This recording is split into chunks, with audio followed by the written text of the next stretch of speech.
Ninguém? Nenhuma provocação? Nada? Nenhuma dúvida? Não? Bom, vamos passar então para o próximo. Esse próximo tema nosso agora ele é bastante delicado, mas vamos pensar em termos de história. Vamos pensar na nossa sociedade. A nossa sociedade, desde os nossos antepassados mesmos, das cavernas, nós evoluímos sempre da mesma forma. De um fazer, de um criar, de um caçar e de uma cuidar.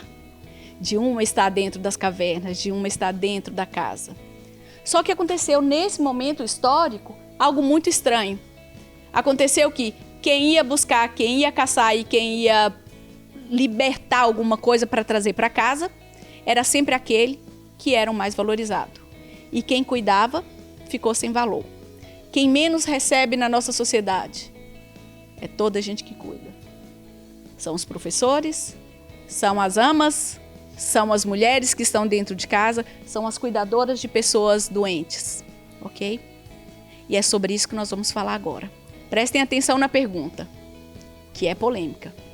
Uma mulher que escolhe estar dentro de casa apenas a cuidar da sua família, ela seja estudada ou não, uma mulher que escolhe cuidar da sua família, ela é desvalorizada, sim ou não? Pela sociedade. Levantem mais os cartões, por favor.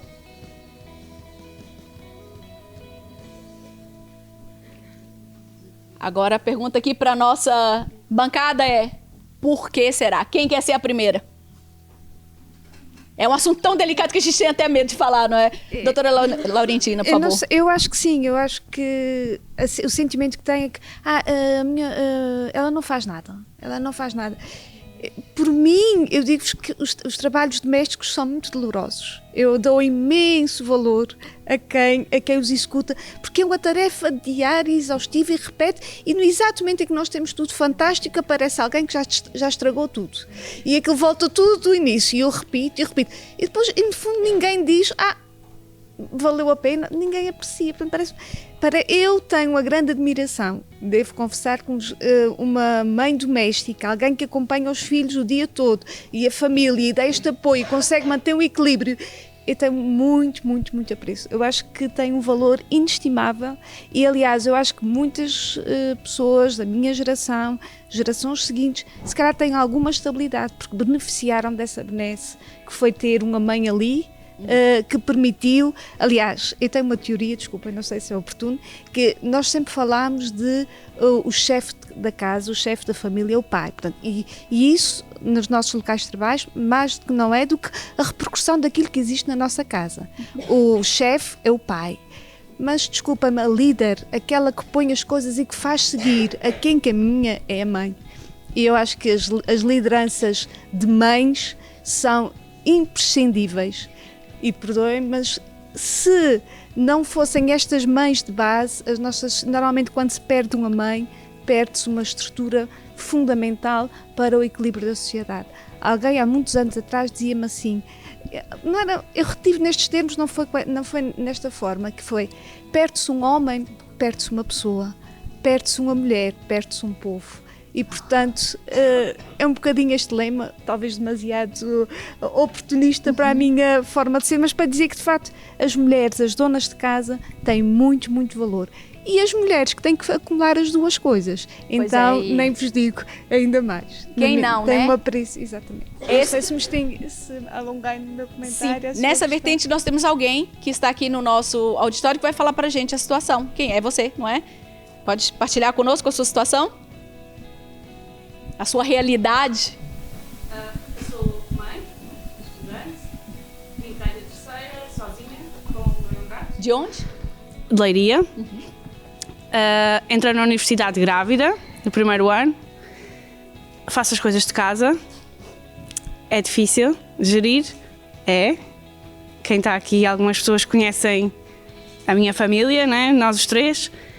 É um trabalho que é feito todos os dias em conjunto. Tipo, não sou só eu, não é só o pai da criança, não sou só eu e a criança. É um trabalho que muitas vezes é feito com o meu companheiro, que trabalha por turnos e que tem que esperar que ele chegue a casa para que fique com ele, para que eu possa vir à escola. Foi difícil os primeiros tempos. Ah, Quão difícil? quão difícil como De 1 a 10. 11. Mas houve a oportunidade de fazer, por exemplo, no primeiro ano, muitas aulas online, onde ele ficava comigo no colo, amamentava o meu bebê e frequentava as aulas, vinha às frequências. O sucesso, não posso dizer que tive insucesso, muito pelo contrário, eu acho que tive bastante sucesso e bastante apoio por parte dos professores e colegas de turma e, essencialmente, aqui tenho que referir um homem, não é? Que é o pai do meu filho. Muito bem, muito obrigada. Mais alguém quer falar aqui? É que aquilo que eu queria dizer é que os papéis na família não devem estar ligados ao género. Devem estar ligados, devem ser escolhidos de comum acordo pelos elementos de um casal, se a família for composta por um casal, porque também há as famílias monoparentais, e queria só dar o testemunho da minha família. Neste momento, o cuidador é o meu marido, a caçadora sou eu, no sentido figurado, e lá por isso ele não é menos homem, muito pelo contrário, é digno do meu respeito, e se esta sociedade valesse alguma coisa, seria digno também do respeito da sociedade, porque não? Também assisti, na minha família também houve o caso de serem os dois caçadores e os dois cuidadores. Felizmente o meu pai era nos anos, na altura que ele foi pai, foi já um bocadinho tarde para a época, com 30 anos, eu nasci quando ele tinha 30 anos, e sempre o senti presente na minha vida, sempre era o colo, onde eu ia chorar quando esfolava os joelhos ou alguma coisa assim. Tanto, ou mais ainda, se calhar, no caso do que ia para o colo da minha mãe. E eles ambos trabalhavam e ambos partilhavam. Claro que a minha mãe cuidava mais das lidas da casa, mas o meu pai também se envolvia muito no cuidar de nós as duas. Por isso, eu acho que o papel de cuidador e o papel de caçador não tem de estar ligado ao género, tem de estar ligado às circunstâncias do casal, e também tem de estar ligado ao perfil psicológico de cada um. Seja a mulher que é uma pessoa que tem quer investir mais na sua carreira, seja o marido que prefere ter uma vida mais ligada ao cuidado da família, porque não? Qual é o problema? Mas diga uma coisa, Lourdes, alguma vez na sua vida você já recebeu alguma crítica? Eu, pessoalmente, crítica, ninguém se atreveu, como é que eu vou dizer? Eu acho que sou uma mulher bastante segura de mim mesma e, portanto, pouca gente se terá atrevido a dizer-me isso cara a cara, mas eu já senti esses inuendos e eu penso que, mais do que difícil para mim, terá sido e será difícil para o meu marido o que as pessoas pensam, mesmo não se atrevendo a dizer-nos cara a cara, sobre o facto dele ter desinvestido na sua carreira para investir na nossa família. Só para que fique muito claro, ainda essa semana eu estive com uma senhora e que muito chateada porque todas as colegas dela de trabalho reuniram e foram falar com ela. Olha, você não é uma mulher digna porque você teve bebê e quem foi cuidar do seu filho é o marido. Mas esse também é para o próximo tópico que nós vamos falar. Fala, Lúcia, você queria contribuir de alguma forma? Eu concordo plenamente com o que foi aqui dito, em que uma mulher tem valor ao ficar em casa, como um homem tem valor ao ficar a cuidar da família, porque acho que isto é mais do que equilibrado, principalmente nos nossos dias, mas eu venho de uma época em que a mulher era mesmo para ficar em casa a cuidar da família.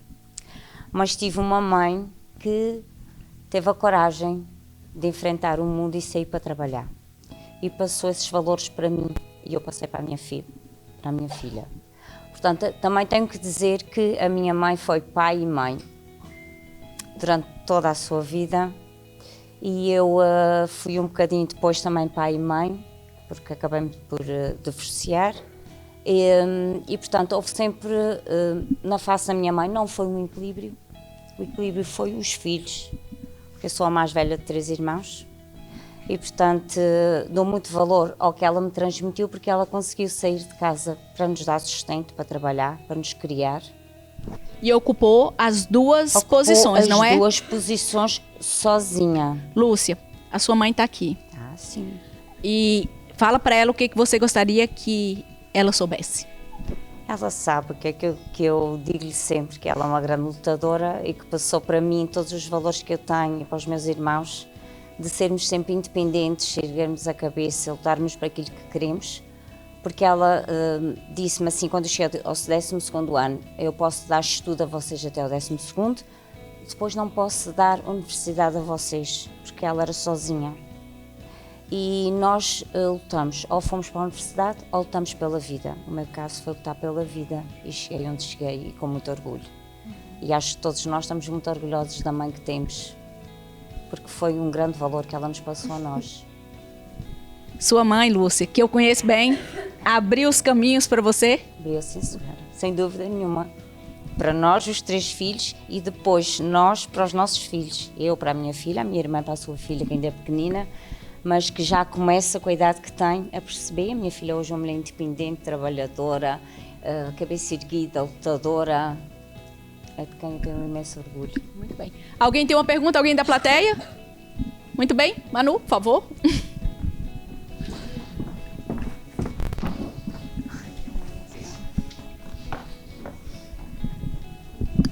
Só para dar um contributo e considerando que a plateia estava bastante silenciosa, Muito bem. considerando que nos últimos 7 anos tenho trabalhado na área da igualdade de género, também queria referir que, na verdade, os movimentos feministas da segunda metade do século XX foram muito importantes para o empoderamento feminino e para a entrada da mulher no mercado de trabalho. E se calhar o que caminhamos é para uma inversão em que o feminismo não pode ser, nem deve, nem é a defesa da mulher como um todo. É sim a defesa da mulher decidir aquilo que quer ser, aquilo que quer ter e aquilo que quer fazer. E tanto é tão mulher aquela que escolhe uma carreira e uma vida profissional e sair, assim como é a mulher que escolhe ficar em casa. E tenho uma mãe que escolheu e decidiu ficar em casa para cuidar dos filhos. E com o mesmo empenho decidiu que as suas filhas teriam acesso a uma formação superior e teriam acesso àquilo que quisessem ser. E acho que é, acima de tudo, não podemos caminhar num feminazi que a mulher tem que ser a super mulher. Não, tem que ser aquilo que ela decidir, porque senão também caminhamos para o oposto. É isso mesmo.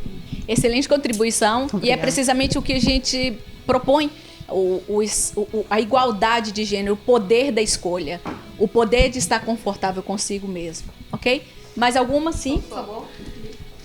Adorei, é exatamente isso, porque me chega muitas vezes mulheres à consulta a quererem ser super mulheres e há que desmistificar isso e é um grande trabalho desmistificar isso e o que eu costumo dizer é ninguém tem que ser a 100%. E é uma armadilha, né? E é uma armadilha, e é um sufoco, e é uma frustração e cria aqui sentimentos desagradáveis que podem depois evoluir para algo pior.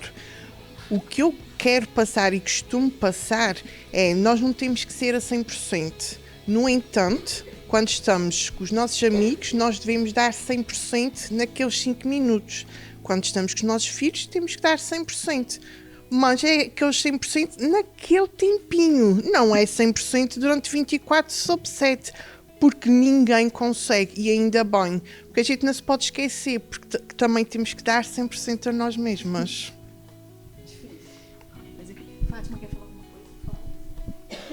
Eu porque vou ter que mesmo me ausentar porque tenho um avião para apanhar às 7h30, mas gostaria de deixar aqui, também dizer-vos que, da minha experiência pessoal, tudo o que eu tenho conseguido em termos profissionais, em termos de valorização, de evolução, devo a um companheiro que tenho e ao marido que tem sido excepcional e que me tem ajudado em tudo. Vivemos momentos em que ambos ocupávamos determinados cargos e sempre entendemos que havia ali de haver um equilíbrio com dois filhos e sempre nos ajudámos e foi muito importante, foi muito importante. Depois ele decidiu não continuar, mas tem-me sempre apoiado para que eu continue a fazer aquilo que eu gosto e para mim tem sido uma experiência maravilhosa esta experiência.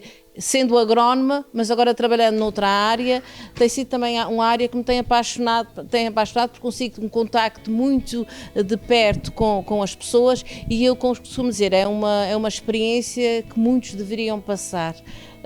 esta nossa proximidade com as pessoas é fundamental também para darmos também o nosso contributo para aqueles que necessitam da nossa ajuda. Mas para vos dizer que na minha casa é uma casa de 3 homens, mas são 3 homens que todos eles ajudam a sua mãe, e é assim que tem de ser, e é assim a educação que eu e o meu marido lhe temos dado aos nossos 2 filhos. Por isso, gostaria de deixar isto, porque nós não temos que estar a ver o nosso papel em termos de género, se é homem, se é mulher. Não, senhor. Na nossa casa, todos têm de dar o seu contributo e todos têm de se sentir realizados, porque acho que é muito importante também nos sentirmos realizados, quer a nível profissional, quer a outros níveis. E peço imensa desculpa, mas tenho mesmo que apanhar o avião às 7h30. Muito obrigada. E obrigada pelo convite. Fátima, muito obrigada por estar aqui conosco. Nós já estamos mesmo quase ao final do nosso programa. A plateia anda a participar pouco, mas agora nós temos um tema que eu tenho quase certeza que vocês vão discutir, que vocês vão querer intervir. Então, aqui nessa mesa, aqui na nossa bancada, muito rapidamente, 2 pessoas já falaram sobre o nosso próximo tema. E o nosso próximo tema é mais ou menos assim. O corpo dela não tem ali um corpinho de verão. Ah, mas eu não gosto muito do cabelo dela. Por que ela não está bronzeada? Opa, mas não tem uma boa aparência para aquela certa profissão. Poderia estar um pouquinho mais magrinha para aparecer na televisão. O nosso tema é: o corpo da mulher é público, sim ou não? Veja não.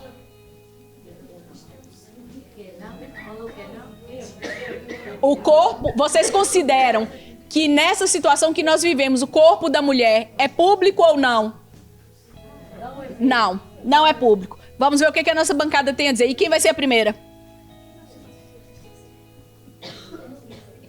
Hã? Sim, depois, Alexandre, eu gostava que você falasse sobre isso, pode ser? Eu acho que a imagem da mulher é o atrativo, mas para mim eu acho que o atrativo tem que vir do interior. Embora eu concordo plenamente com o que diz ali a senhora psicóloga, que o que é bonito é o que se vê. Mas nem tudo é isso, porque aquilo que vem de dentro tem muito a dizer. Hoje estamos a falar aqui na mulher, porque estamos aqui só mulheres. A mulher tem muito de dentro para fora. Tem muito que dizer do seu eu. Tem que estar consciente do seu eu, daquilo que quer, daquilo que é, independentemente está bronzeado ou não está, ou está mais gordinha ou está menos gordinha, ou ser mais alta ou ser mais baixa. E isto vem também um bocadinho a propósito, e eu quero ser rápida. Quando falavam há bocadinho das cotas, isso mexeu um bocadinho comigo, porque para mim cotas é a subida dentro do serviço. E eu sei o quanto eu valo, o quanto eu faço, o quanto eu mereço, o quanto eu dou de mim, o quanto eu aprendo todos os dias, mas também ensino, e não tenho esse valor, não tenho esse mérito. Muito bem. Antes da Filipa falar, porque a Filipa vai falar para a gente uma questão que é muito polêmica. Por que nós, mulheres, somos tão mazinhas umas com as outras? Porque, na maior parte das vezes, nós recebemos uma crítica, às vezes nem sequer de homens, e sim das mulheres. Mas aqui antes eu quero só jogar para vocês algumas questões, algumas sementes para a gente analisar.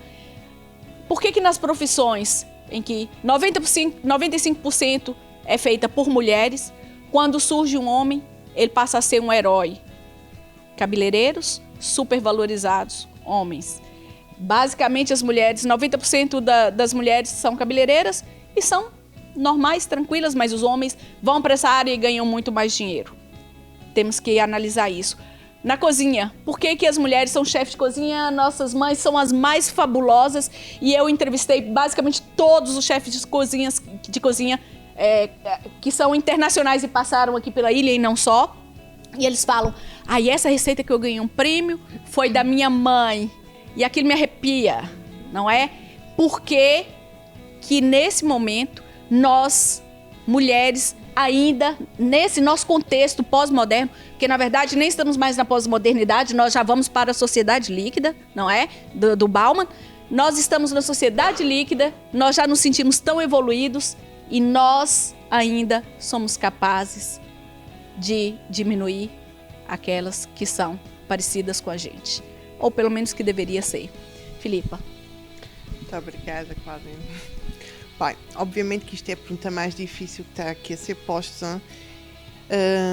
E antes de ir aí, eu quero só dizer que eu pessoalmente já me disseram, não, tu numa loja de roupas, obviamente que ninguém te vai contratar, porque tens excesso de peso, etc, etc e tal. O que a mim não me fez diferença nenhuma, porque candidatei-me da mesma forma, porque sou assim teimosa. Conseguiu? Claro que não. Mas se tivesse enverdado para outra coisa, ou melhor, se eu não tivesse tido o trabalho que eu tive para chegar onde cheguei, provavelmente teria que voltar a candidatar-me quantas vezes fossem necessárias, etc. Até achar uma piedosa. Até achar alguém que tenha noção que eu não vou vender o meu corpo, eu vou vender a roupa que está na loja, não é verdade? Mas pronto. Não, que se acha piedosa. Sim. Não é? Né? Muitas vezes isso acontece. Exatamente. Pronto, está bem, Eu pode passei ser. nisso porque estou a passar por isso por esse momento. Exatamente. E que acham que estão-nos a fazer um favor. É exatamente. E não estão. Relativamente aqui ao fato de as mulheres serem um bocadinho másinhas, serem más umas com as outras,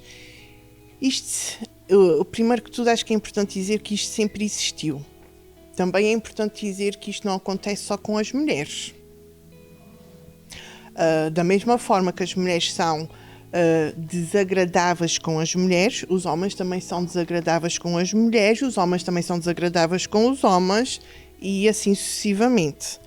Existe sim uma ideia pré-concebida que as mulheres são piores para com as mulheres, ou seja, com o mesmo género. Segundo a psicologia, e existem investigações sobre isso, e é agora aqui que eu vou dar dados, não é apesar de me terem dito para não dar dados, mas eu vou dar dados, que é para não pensarem que eu ando aqui a falar de cor. Não, mas existe mesmo dados existe um termo que é o wobbing, que é a junção de dois conceitos, o woman com bullying. E este conceito é estudado há mais de 20 anos e existe muitos poucos artigos e muita pouca bibliografia, porque realmente é uma coisa que não se fala. Porquê? Porque normalizou-se. É normal existir conflitos ou confrontos, porque existe uma diferença entre um e outro conceito, nos locais de trabalho, que é onde mais isto se emancipa. Nos locais de trabalho, as mulheres fazerem coisas muito desagradáveis para com as suas colegas. Eu não vou dizer que já não sofri disso, obviamente que sofri, tanto é que eu preferi me vir embora do sítio onde eu estava. Mas eu também me vim embora porquê? Porque eu sou segura de mim o suficiente para saber que eu iria conseguir outra coisa qualquer dentro da minha área. E assim aconteceu. No entanto, mais do que dizer que sim, que as mulheres podem ser más, segundo a psicologia, porque são inseguras, porque têm baixa autoestima, porque não têm poder pessoal, ou seja, mais importante do que eu vos explicar isso, é importante nós não normalizarmos isso. Não aceitar isso. Se alguma mulher é menos agradável connosco ou é desagradável connosco, nós devemos criar competências e mecanismos de comunicação assertiva para responder, para resolver a situação e não andar em jogos, ou em bocas ou em piadas, quando somos todos adultos e podemos muito bem resolver as situações com civilização, com comunicação, com assertividade. Ou seja, é melhorar a si mesmo e no desenvolvimento pessoal, é isso? Sim, isto à partida tem obviamente tudo a ver com as nossas características individuais de personalidade. À partida, mas mais uma vez, isso não existe só de mulher para mulher, ok? Os homens também fazem isso a eles próprios. Agora, o que aconteceu foi uma normalização, vou passar novamente a palavra, dessa ideia pré-concebida que são as mulheres que são muito emocionais e que por isso dizem tudo e dizem coisas que afetam emocionalmente e que são provocadoras. Sim, pode acontecer, mas não é só as mulheres. E os homens também o fazem. E se estivermos perante uma situação dessa, não vamos aceitar, vamos nos desenvolver, vamos criar comunicação, vamos ser assertivas. Mais alguém quer partilhar? Alexandra, por favor. Eu queria deixar aqui o meu testemunho. Há cerca de 15 anos atrás, quando enveredei pelo mundo da lavoura, quando deixei de dar aulas e quis tomar conta da exploração da agrícola da família, eu era um meio, portanto a agricultura, um meio predominantemente masculino, e eu não senti qualquer tipo de assédio ou qualquer tipo de dificuldade de aceitação por parte dos homens, mas senti sim outro tipo de assédio, um assédio moral por parte de outras mulheres. E penso que foi a forma como fui educada e como fui criada, os exemplos de mulheres que tive sempre na minha família e que cuidaram de mim, e a educação que também veio do meu pai, que também acreditava na emancipação da mulher e no valor da mulher, foi isto que fez com que eu não me deixasse afetar pela situação. Muito obrigada. Doutora Lauritina, quer falar alguma coisa? Eu penso que não tem assim muito a acrescentar sobre este tópico. Muito bem. Alguém Mas tem... aqui a irmã, penso que... A irmã, sim? Eu quero dar um testemunho também. Eu estou no Jardim Infantil de São Gonçalo. As funcionárias são todas mulheres, só tem um homem.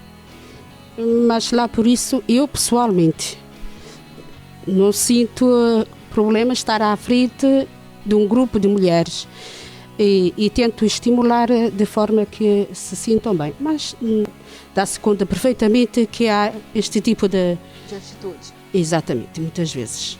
O que é que eu tenho como, entre aspas, líder que está aí à frente, e também porque eu tive o exemplo, desculpa estar a dizer, a minha mãe, os meus pais, mas de modo especial a mãe, e aquela que está mais próxima, desde pequenina que nos, com os meus irmãos, ensinou-nos a lidar com as situações e perante o confronto com o outro, saber como raciocinar sobre a situação e ter uma postura livre e resolver o problema e ir para frente, nunca ficar aí a dizer de uma ou de outra pessoa, mas se resolver e ir para frente. Isso ajuda-me muito, ajudou e me ajuda agora a postura como líder com as pessoas e ter uma postura tentar assertiva. E ensinar também nas crianças, estimular não é? também e com as crianças. E também, desculpa lá que já passou este tema que estava a falar, mas pode falar, no sentido do valor do trabalho, mas que dizemos, da mulher. Estou a falar de uma cozinheira que eu tenho lá no jardim e aquelas que fazem a limpeza. Eu, da minha parte, tento estimular de que todas se sintam como importantes e integrantes dentro da equipa. Apesar de dar conta deste sentir, de alguns elementos, achar-se que é mais importante quem está com as crianças ou que faz o tipo de trabalho, ou não. Então tento, ao menos, como é que haja uma... Não é fácil. Não. Uma harmonia e tentar respeitar umas às outras o seu trabalho. Muito bem. Sim. Boas. Não sei se... Tá. Concordo com a maioria do que todas as pessoas disseram, principalmente a parte de que é uma transformação interior que depois segue para o mundo. Mas acredito que existem algumas pressões que são maiores do que nós e que são transmitidas de geração em geração, e esta violência, essa discriminação que já não é de agora, já vem de muito atrás, depois acaba por refletir-se em nós mulheres e de nós mulheres para outras mulheres. Portanto, eu acho que isto é um fenómeno real e que parte de o estereótipo que passa a ser internalizado por nós próprias acharmos que nós mulheres não valemos tanto quanto os homens. Portanto, isso eu não acredito que possa ser só justificado como um bullying, como uma troca de palavras. Nós sabemos o que é que estamos a fazer umas às outras e realmente é pela transformação pessoal que nós chegamos lá, mas também é importante pensarmos o que é que pode estar por trás disso tudo para também entendermos o que é que nos acontece, porque a verdade é que a gente não fica tão irritados com um homem como ficamos com uma mulher quando se mete connosco. Portanto, há realmente aqui uma coisa muito forte que vem desta discriminação intergeracional, e não é uma situação momentânea deste momento. Você acha que pode partir do ponto de sermos tão exigidas na nossa sociedade? Você acredita que pode vir de uma situação que nós sentimos pelo menos que temos menos oportunidades, e quando nós chegamos num determinado cargo, nós trabalhamos muito forte e não queremos concorrência? Exatamente, ou seja, lá está, como a oportunidade é menor e se calhar existem poucas mulheres a concorrer para aquela situação, nós vemos como inimiga a mulher, quando na verdade estamos todas ali para o mesmo. Okay. Mas é verdade, é verdade. Sim.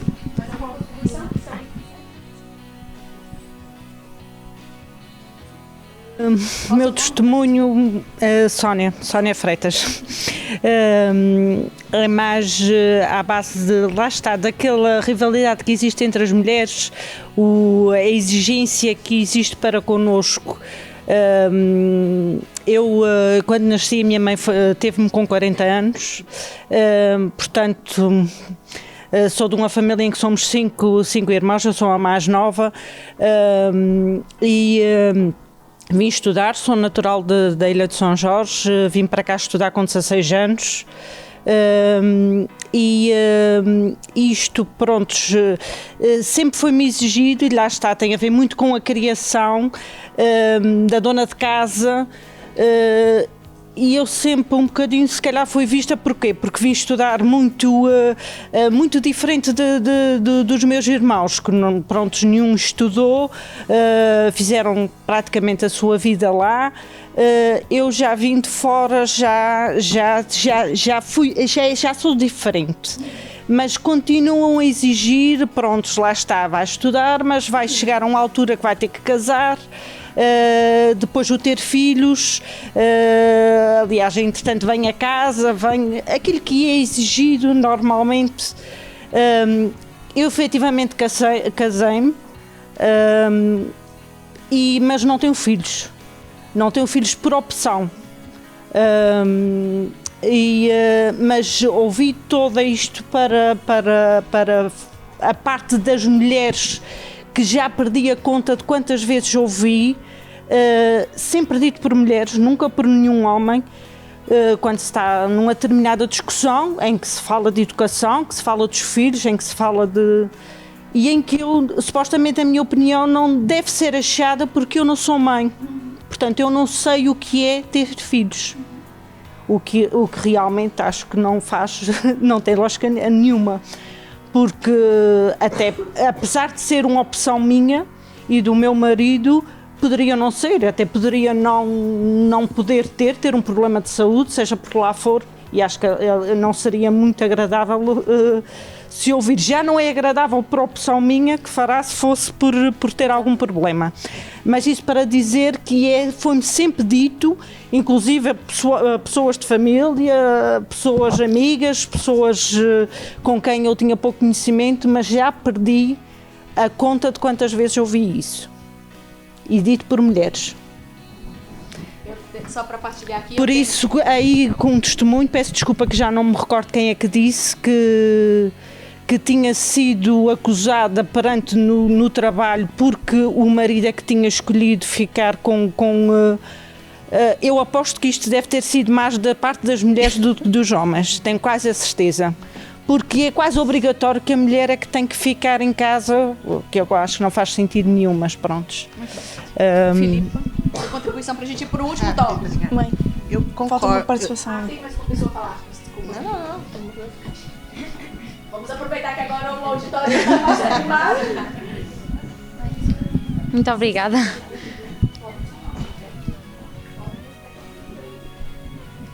Desde já eu quero dizer que tenho gostado bastante de ouvir todas as contribuições, tanto da parte das nossas oradoras quanto da parte do público.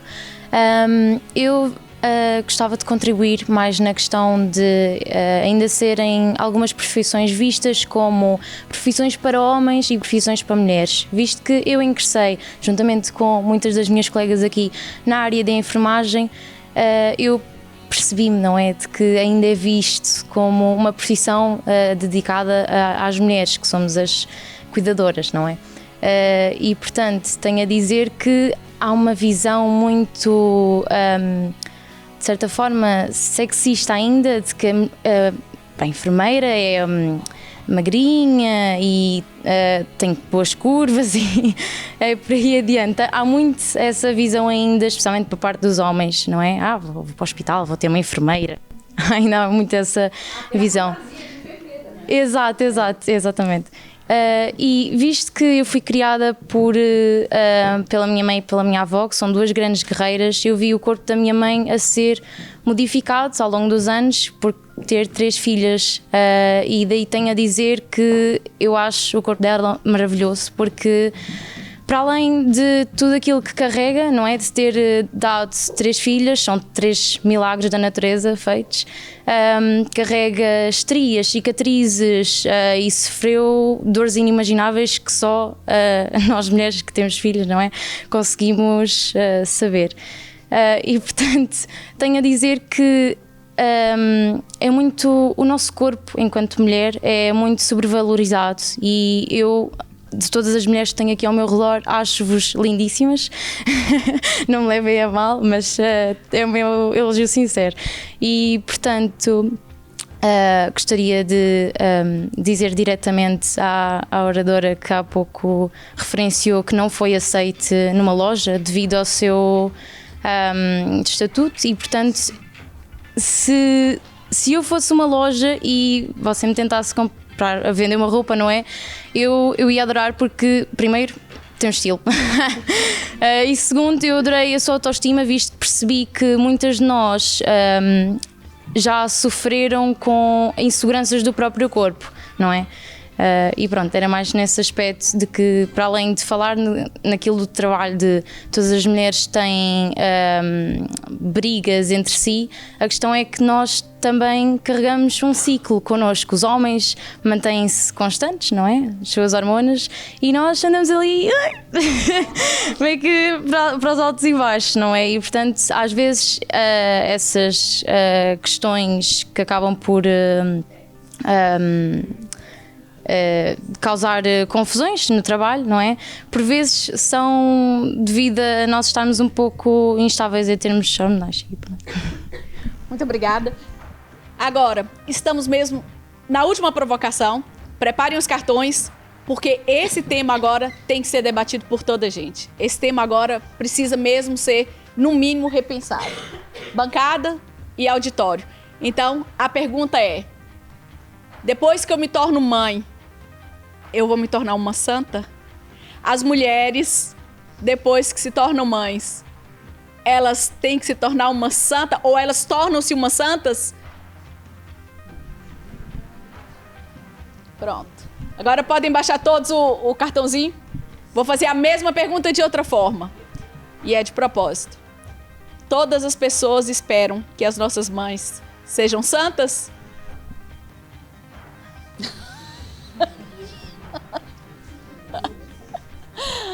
Mesmo para a gente terminar esse painel, eu gostava mesmo que todas aqui da nossa bancada falassem um pouco.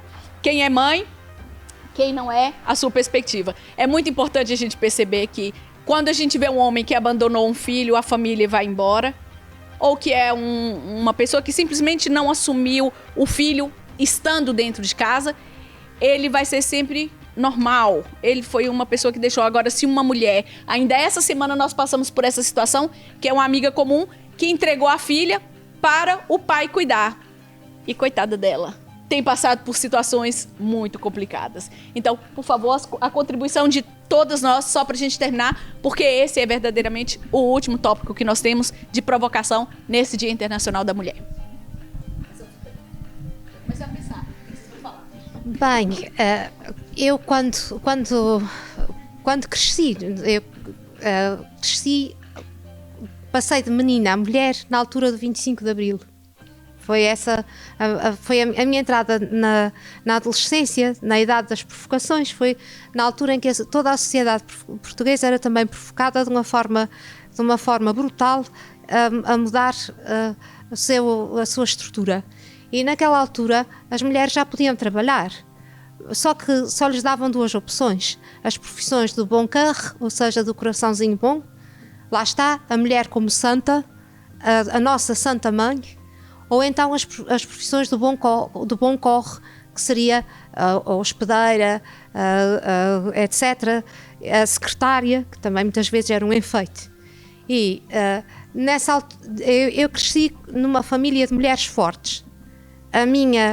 Conta-se que uma das minhas bisavós tinha um marido infiel.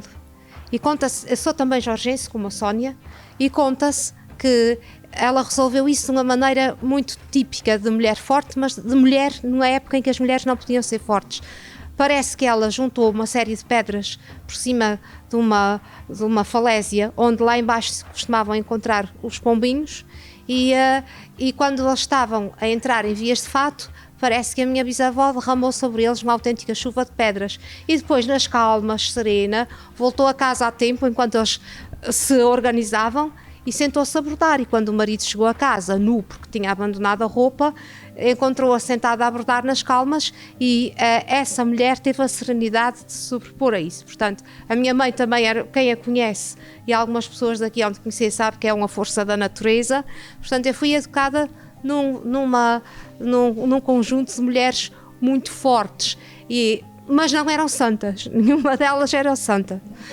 E a minha mãe certamente não. Essa bisavó não me posso pronunciar porque dela só conheço esta história, e a outra de que ela morreu sentada numa cadeira a ler ainda.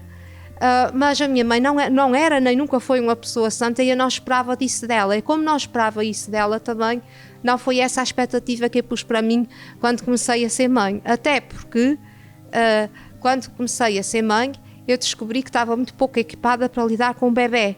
E uma vez mais foi o meu marido, que já era pai, já tinha sido pai uma vez, que cobriu aqueles primeiros tempos de vida. Até porque no final da gravidez, durante a gravidez estive muito bem, mas no final da gravidez tive uma situação de saúde que foi, perdi a força nas mãos e nos pulsos, é qualquer coisa do estilo reumatoide, e não conseguia segurar a minha filha para lhe dar banho. E então quem deu banho à minha filha durante todo esse tempo foi o meu marido, e por isso eu nunca esperei, nunca me pus na situação de achar que tinha que ser uma mãe perfeita, embora seja, em muitas situações, eu reconheço uma mãe ansiosa. Muito bem, muito obrigada. Antes de mais, obrigada. Um professor meu uma vez me disse: para seres uma boa técnica tens que ser um bom ser humano. Tu vais ser uma boa técnica. Como todas nós aqui, obviamente. Eu espero que nenhuma mãe seja uma santa, porque para sermos santos significa que nós estagnamos e nós queremos evoluir cada vez mais e todos os dias melhor para o nosso desenvolvimento pessoal, porque se nós formos melhores para nós, vamos ser de certeza melhores para os outros. Eu não sou mãe por opção também, mas todos os dias nas minhas consultas eu quero ser melhor para dar o melhor aos meus pacientes. Muito obrigada. Antes de terminar aqui o momento e falar um pouco da maternidade, não posso deixar de vos deixar aqui uma situação que foi vivenciada por mim e que tem a ver com o respeito entre o homem e a mulher. Eu, enquanto assistente social, atendi um senhor um dia que me dizia: a senhora tem que me ajudar porque a minha mulher não trabalha. E eu questionei-o: mas a sua esposa não trabalha porquê? Ela tem algum problema de saúde? Ela tem vontade de trabalhar? Não, ela não trabalha porque eu não quero. Porque eu não quero que a minha mulher tenha nenhum tipo de contato com nenhum homem. E então eu questionei o senhor. Nós estamos os dois sentados nesta sala, os dois sozinhos, eu estou a trabalhar e eu não sinto que esteja a faltar ao respeito ao senhor. E eu pergunto-lhe se o senhor me está a faltar ao respeito. Ele disse-me: não, senhora. E disse: então, o senhor tem que unicamente olhar para a sua esposa como uma pessoa que terá toda a possibilidade de desenvolver qualquer tipo de trabalho, sendo respeitada e sentindo-se respeitada pelo outro. O que é certo é que, de alguma forma, isso surtiu algum efeito nesse senhor e ele acabou por ponderar e passar a valorizar a sua esposa e dar-lhe a oportunidade de ela mostrar que tinha algo para dar à sociedade. Nem sempre isso acontece, porque estes machismos acontecem, vão continuar a acontecer. Eu, enquanto assumindo as funções que assumo, sinto muito isso. Há uma grande disputa, não só entre as mulheres pelo lugar que a outra mulher conseguiu alcançar, mas também pelo homem, que de alguma forma se sente ferido porque lá do alto, pensando que eles de alguma forma são superiores e conseguem atingir alguns patamares que não o identificam destinado às mulheres, quando são conquistados pelas mulheres, de alguma forma lhes dói e eles têm dificuldade em gerir isso. Um homem tem uma maior dificuldade em ouvir um não da boca de uma mulher, uma imposição de uma regra da parte de uma mulher. Portanto, eu sinto-me privilegiada por, de alguma forma, poder contribuir para este desmistificar de tudo isso, porque dá muito trabalho. Isto é um desmontar de mentalidades, mas que diário, e que eu acredito que cada vez mais tem que ser feito. Sou felizarda por isso mesmo, porque os desafios são diários, porque todos os dias eu não sei o que vai acontecer e todos os dias há algo que tem de ser feito de uma forma persistente. Há que agarrar um momento e depois da decisão estar tomada não há que voltar atrás, e nisso permitam-me dizer-vos que as mulheres são muito mais assertivas, muitas vezes são muito mais justas, são melhor resolvidas. Aceitam que depois de uma tomada de decisão, ela está tomada, não se volta atrás. Não tem muitas vezes a ver com o agrado que nós queremos deixar no outro, ou que se vamos ter mais ou menos seguidores, é uma questão de convicção. Acho que isso é importante e é essa a mensagem que quero deixar-vos, porque nós mulheres não nos podemos de maneira nenhuma deixar anular por alguém que ache que de alguma forma tem alguma capacidade superior. Todas nós temos imensas capacidades, temos que acreditar nelas. Muito obrigada. Muito bem. Excelente intervenção, só as nossas próximas oradoras. O nosso tempo está mais do que esgotado, portanto, 2 minutos para cada uma. Portanto, abram o coração de vocês e tentem falar o que realmente é importante, tá bem? Irmã? Eu vou dizer uma coisa muito importante, a dizer que a minha mãe foi uma santa, uma mulher dinâmica, criativa, que tentou incentivar os filhos. Somos 6 irmãos, 4 rapazes e 2 meninas.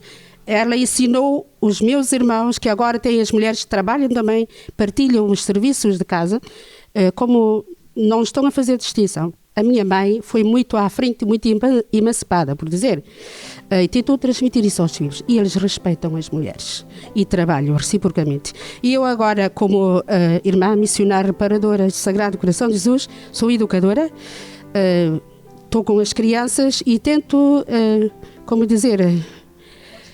motivá-las, e sou uma mãe de uma forma diferente e sem fronteiras. Peço desculpa de estar a dizer isso, se fero um bocadinho a sustentabilidade. Mas sinto-me sem fronteiras. Eu também tinha capacidade para ser bem de outra maneira. Mas senti que isso não era suficiente para mim. Então estou aqui, tanto desde os pequeninos, adolescentes, os jovens, sempre. Já estive em Itália e estou a vir do continente de onde eu estive 9 anos, agora estou aqui há 1 ano. E sinto com uma carga que não para. Muito obrigada por vocês, muita sorte e felicidades, e agarrem bem a vida, jovens, que vale a pena, e não desistem nunca dos vossos sonhos, e sede mulheres a valer. Força!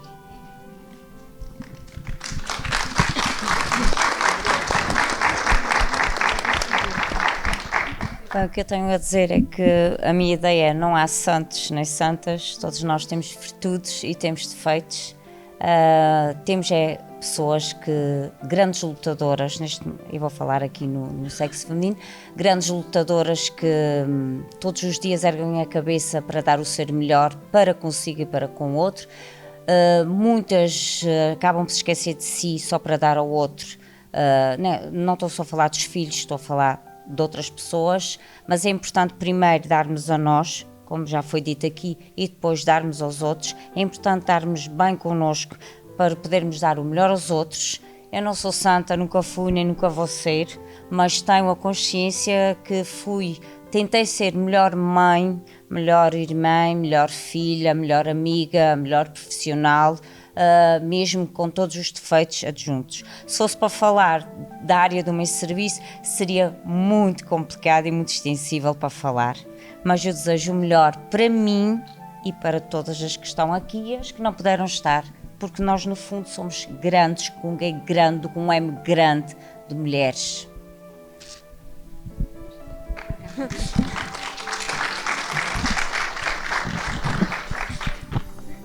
Só com mensagem usando. Uma das coisas fundamentais em que eu aprendi na vida é que nós temos que ser fiéis aos nossos princípios, é aquilo que nos guia, é aquilo que são as minhas linhas orientadoras. Se eu for fiel aos meus princípios, os outros vão saber respeitar e eu não vou ter muitos problemas pelo caminho. Quer dizer, eu vou tê-los, mas vou saber colocá-los no seu lugar. E portanto eu acho que uma das coisas principais para nós mulheres é sabermos o que é que nós queremos, quais são os princípios em que nós acreditamos e trabalharmos por eles. Eu também não posso deixar de dizer que desde 25 anos que trabalho com homens e gosto muito de trabalhar com homens. Eu acho que fazemos equipas muito interessantes quando são equipas mistas. Eles têm características próprias e nós, as nossas também. Em conjunto somos capazes de fazer melhor. E o ser santo é que sermos melhor e sermos bons, não perdermos. O ser santo não é dizer que não se comete pecados, não é que não se erra, é todos os dias cometermos erros e todos os dias aprendermos. Eu acho que nós somos todos levados a ser santos como pessoas boas, felizes, mulheres, homens que não perdem a sua sexualidade ou o que quer que seja por serem homens ou mulheres, santos ou não santos, mas pessoas boas, com bons princípios e bons fundamentos. Isso sim é o que a nossa sociedade precisa. Muito obrigada. Eu sou mãe, tenho 2 meninas, tenho a Aurora com 15 anos e tenho a Adelina que faz 2 anos para o próximo mês.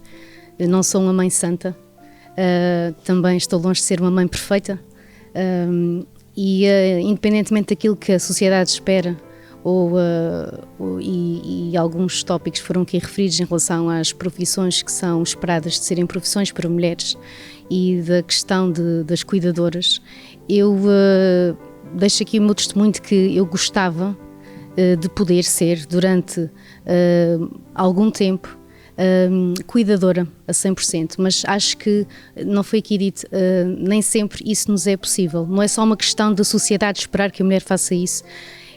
Para mim isto é visto como um privilégio e às vezes as nossas responsabilidades sociais, as nossas responsabilidades económicas e as nossas próprias responsabilidades familiares não nos permitem assumir o papel de cuidadoras que nós se calhar gostaríamos de num determinado tempo das vidas dos nossos filhos assumir e dar-lhes e que seria um privilégio tanto para eles como para nós. Acho que é a nossa postura enquanto mães, enquanto a nossa presença, o nosso exemplo, aquilo que nós conseguimos transmitir-lhes é que os vai ajudar depois na postura que vão escolher ter e na posição que vão escolher ter na sociedade. Nós temos um papel extremamente importante na construção da personalidade deles. Muito obrigada.